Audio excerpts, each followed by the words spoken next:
Si je devais attribuer une note, ce serait un bon 9 sur 10. Salut à tous et bienvenue sur la chaîne Racing Passion Drivers. Aujourd'hui, je vais donner mon avis sur un des plus grands événements qu'il y a eu sur Twitch ce week-end. Il s'agit tout simplement du GP Explorer organisé par Squeezie. Let's go, c'est parti. Pour commencer, je vais structurer la vidéo en 5 thèmes différents. Premier thème, le lieu.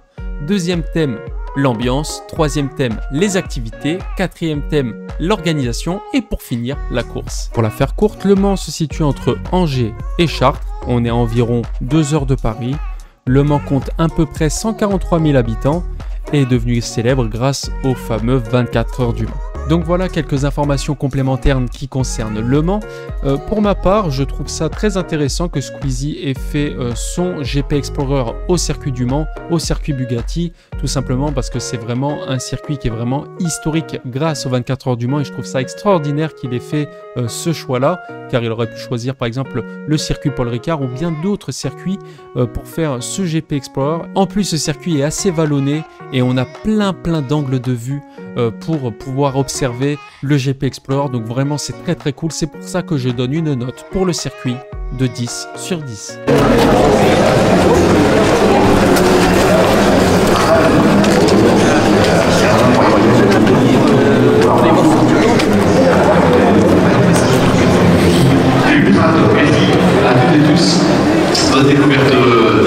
C'est Drogby qui parle là. On passe tout de suite au deuxième thème qui est l'ambiance. Et franchement les amis, je n'ai pas les mots concernant l'ambiance. J'ai jamais vécu ça au bord des pistes. L'ambiance était complètement folle les amis, complètement folle. Tout le monde supportait leur youtubeur ou leur streamer préféré. Tout le monde était à fond dedans. Ça se donnait corps et âme. Franchement, je vous mets quelques extraits juste maintenant, mais pour l'ambiance, vous le savez déjà, c'est 10 sur 10.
J'espère que ces petits extraits vous a plu. En tout cas, rien que de les revoir en montage, franchement, c'est vraiment incroyable. Ça me donne des frissons tellement que c'était fou l'ambiance, encore une fois. Et vous vous doutez bien, j'ai pas pu tout mettre, tous les extraits, parce que franchement, il y en a tellement. Parce que pendant tout l'événement, il y avait des ambiances de fou. Donc voilà, j'ai mis, on va dire, entre parenthèses, les meilleurs. Et on va enchaîner tout de suite au thème numéro 3, qui est les activités. Ah là là, les amis, vous allez comprendre pourquoi je soupire pour les activités, mais cela n'est pas la question, ça on verra sur le thème de l'organisation. Pour l'instant, on parle des activités. On a le VR, on a le sim racing, on a la visite des stands, on a le concert, on a aussi des petits stands par-ci par-là de bouffe, voilà, tout simplement. On a aussi le stand Yoko, on a le stand Cupra, on a le stand Alpine, on a la voiture de Sébastien Ocon. C'est pas ça du tout, il s'appelle pas Sébastien, il s'appelle Ocon. Ocon, comment il s'appelle? Eh ben je ne sais plus, mais c'est pas grave, cela n'est pas le sujet. On a la voiture aussi de Le Bouzeux et on a la fan zone. Voilà, tout ça un peu compacté, voilà, dans le village. Et vous allez comprendre dans l'organisation pourquoi je soupirais. Donc à peu près voilà tout ce qu'il y a en termes d'activités. Malheureusement j'ai pu faire que quelques activités, mais après il y avait énormément de queues, mais ça vous comprendrez plus tard. Mais en termes d'activité, on va dire que je noterais une note tout simplement de 5 sur 10.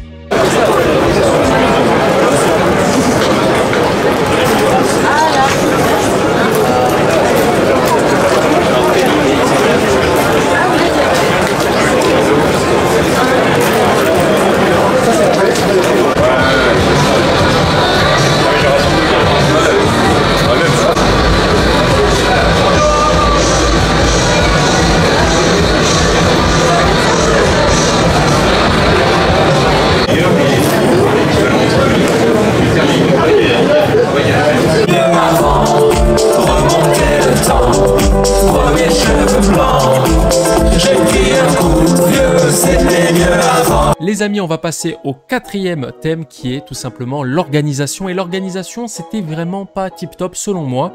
Et beaucoup de téléspectateurs qui étaient sur place ont pas trouvé aussi que l'organisation était bien foutue. Après, on va être aussi clément, on va être aussi pas trop exigeant parce que c'était quand même le premier GP Explorer. Ils vont sûrement s'améliorer pour le GP Explorer numéro 2, enfin, on espère. Alors, on va détailler un peu tout ça. Donc, le GP Explorer commence à 8h, 8h début du live.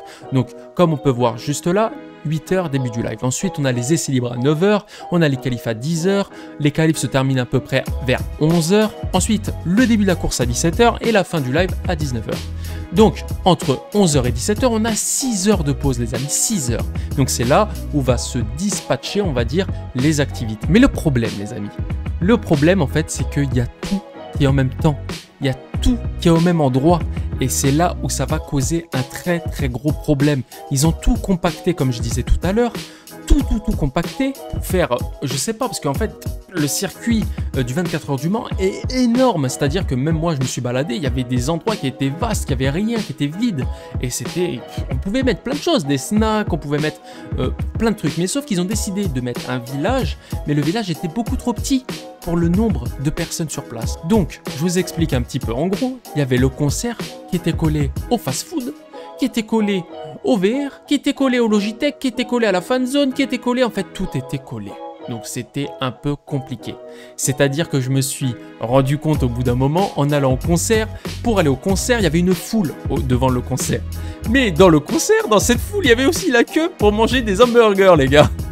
Ça, c'était complètement fou. C'est-à-dire qu'il fallait... T'étais dans la foule et d'un coup, hop, tu traverses une queue de personnes qui avaient une queue énorme pour faire acheter un hamburger. Ah, c'était complètement fou, ça, c'est cette vision-là. Donc, du coup, voilà. Donc, on peut voir qu'entre 12h15 et 14h45, il y a le concert de Big Flo Oli, de Bianca Acosta et de Maid. Donc, du coup, entre 12h15 et 14h45. Mais il y a aussi... entre 12h30 et 14h, la visite des stands. C'est-à-dire qu'en gros, il fallait faire un choix entre la visite des stands ou le concert. Donc voilà, un petit peu pas top, parce qu'au final, ils auraient pu très bien faire la visite des stands entre 12h30 et 14h, et de 15h à 16h, le concert. Je dis ça, je dis rien. Ou un petit peu le décaler, c'est-à-dire, enfin je sais pas, mais pas mettre en même temps en fait, parce qu'il y avait tellement de monde qui était à fond pour voir la visite des stands. Il y avait une queue de foot déjà dès 10h du matin, alors que la visite des stands c'était que à 12h30. Et du coup, bah en fait, si tu faisais la queue, et bah tu loupais les qualifs, tu loupais le concert de Big Flo et Oli. En fait, tu bloquais tout en fait, toute ta journée juste pour quelque chose, parce qu'en fait tu pouvais pas tout faire en même temps. Par exemple, moi j'étais à la fan zone, et bah j'ai loupé le concert, le début du concert de Big Flo et Oli. Bon, c'était Bianca Costa, bon moi ça m'intéresse pas trop, en plus elle a twerké, enfin bref, c'était pas trop mon style, Bianca Costa. Mais le fait est, c'est-à-dire qu'on pouvait pas tout faire en même temps. C'est-à-dire qu'on pouvait pas manger et faire le concert et visiter les stands et aller à la fan zone et faire le VR, et parce que tout était en même temps, c'était pas possible. Voilà. Donc niveau organisation, je suis désolé, je vais noter une note. Allez, parce que je suis indulgent, parce que c'est leur premier GP Explorer, je vais être indulgent, je vais mettre un 5 sur 10, je vais pas non plus les démonter, mais si ça aurait pas été leur premier, je mettrais un 3. Voilà. Parce qu'on va dire que l'organisation était pas folle. Je parle des activités, des organisations des activités, bien évidemment. Commencez pas à m'allumer, des activités. Sinon, l'organisation globale, c'est-à-dire Dwagby a géré, enfin tout était nickel, à part les organisations des activités, c'était quasi zéro. Voilà. Donc voilà pour les organisations. Dites-moi en commentaire, c'était un peu long, mais il fallait argumenter tout ça. Mais dites-moi dans les commentaires si vous comme moi, vous et moi, on avait le même point de vue, mais je pense que oui, à améliorer au prochain GP s'il y en a un, bien évidemment.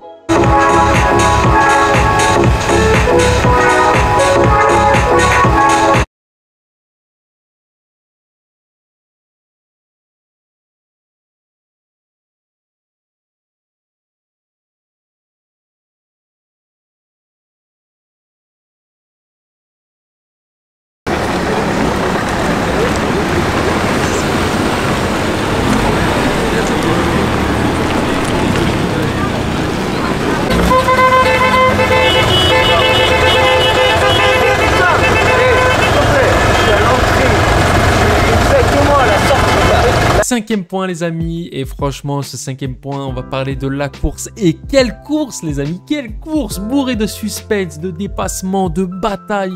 Il y a eu des crashs, il y a eu des spins, il y a eu tout les amis. Franchement une course comme on en rêvait entre Despiello et Sylvain, une grosse bataille. Il y a eu des crashs, voilà, Joyka qui s'est crashé à 200 km/h, vous imaginez ou quoi, 200 km/h. Est-ce que vous êtes déjà allé à 200 km/h les gars? Déjà à 130, imaginez-vous sur l'autoroute et prendre un mur avec votre voiture. Déjà rien que ça. Imaginez la frousse qu'il a dû avoir, le choc qu'il a dû avoir. Heureusement que c'est franchement des voitures qui sont solides, parce que 200 km/h un mur, faites ça avec votre voiture. Je sais pas si vous êtes en vie après, voilà les amis. Et en plus il a eu des sacrés coronesses parce qu'il a repris le volant, il a refait la course. Voilà, j'applaudis, Joyka, chapeau. Il y a eu des spins avec Prime, il était en train de jouer la 3e place avec Étienne Moustache. Et il a trop poussé. Il a eu bac au gravier, dégoûté pour lui. En plus, il s'était beaucoup entraîné. Donc voilà, gros respect à Prime aussi. En fait, gros respect à tout le monde, en fait, à Dejna, en fait, à tout le monde. Une course vraiment aux petits oignons. Et un grand bravo pour le numéro 1, Sylvain, qui a fait une course. Voilà, personnellement, j'étais pour Sylvain. Mais franchement, Sylvain qui a fait une course de folie. Donc la course, je peux que noter 10 sur 10, les amis. Franchement, la course était incroyable. Et puis j'espère que s'il y a le Grand Prix Explorer numéro 2, et bah, il y aura aussi des batailles folles comme ça.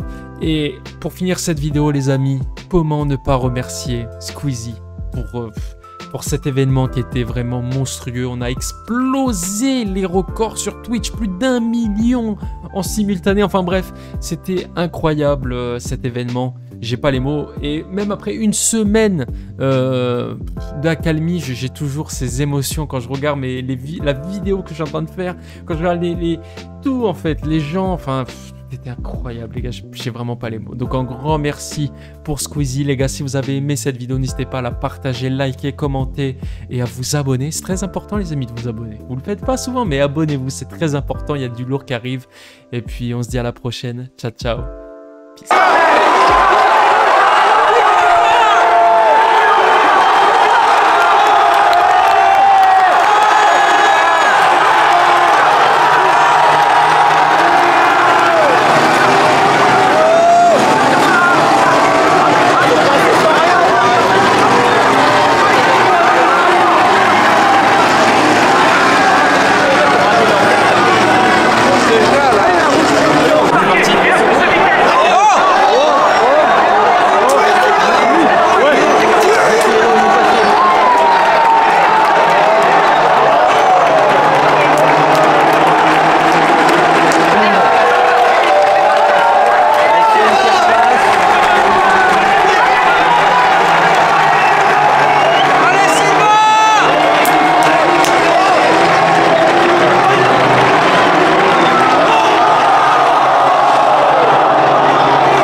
redis-lui.